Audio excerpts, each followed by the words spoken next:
Can we talk about this extraordinary trip that you did along the Russian border, 8,500 kilometres?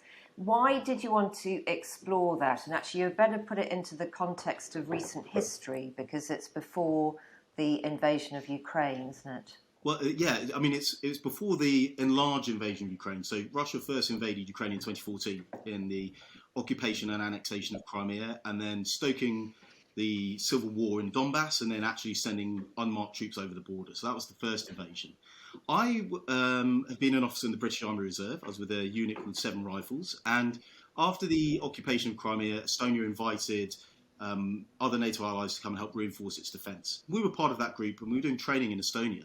It was the first time we became really aware of what had happened in Crimea, affecting all of us, affecting Brits directly, me being a reservist, and becoming aware of the stories there around Russian attempts to stoke civil unrest, around effectively culture wars with Russian people of Russian origin living in Estonia. And I wanted to understand this more in more places, and particularly how it was going to affect us. And for me, as someone of a mixed ethnic background, identity has always been an important question to me.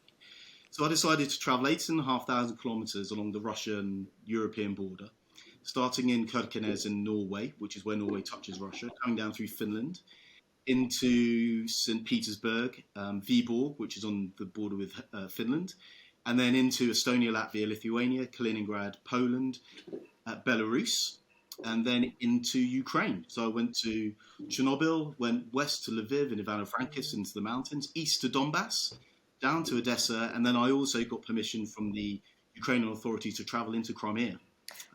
And finished then in Transnistria and Moldova. How different were the attitudes of people on the European side of that border as you worked your way down? Because it would be so wrong of us to assume that there is the same feeling of edginess and possibly fear all the way along that border. I think certainly in the places that had been occupied under the Russian and then Soviet Empire, Estonia, Latvia, Lithuania, they were very aware of the reality of what Russian occupation looks like. And they were aware of Russia's ambitions. You know, they had a fear, and I think it's a justified one, that Russia would want to return there. And they had seen for themselves Russia's efforts since the end of the Soviet Union to try and disrupt those countries and make life difficult, leveraging ethnic Russian populations in those countries.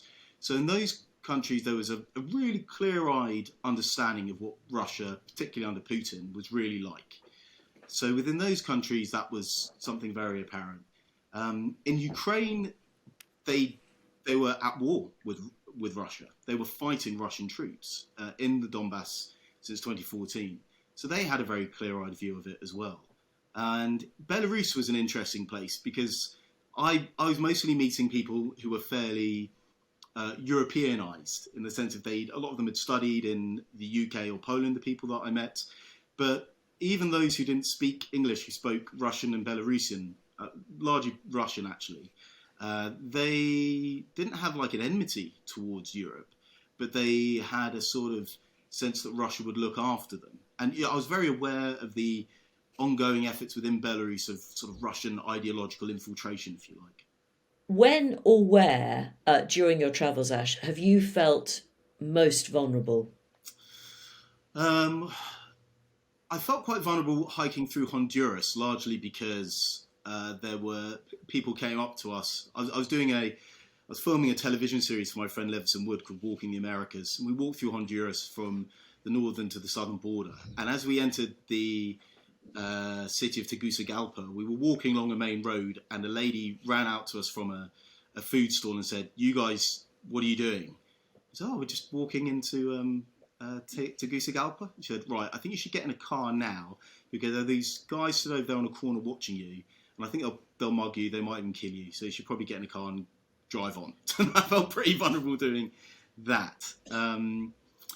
But in terms of like general sense of threat, I think in when I was in Russia, it was in the run up to the Football World Cup in 2018, and there'd been a lot of talk about neo-Nazi football hooligans. And I remember being in a bar and I was about to walk back to my hotel, and someone said, "Yeah, don't go that way. That's where all the skinheads live."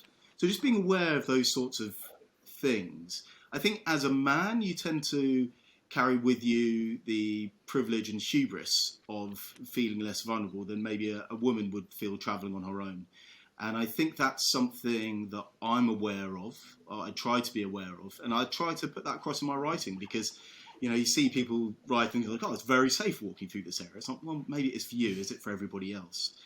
And yeah, I think those would probably be the ones that really stand out to me.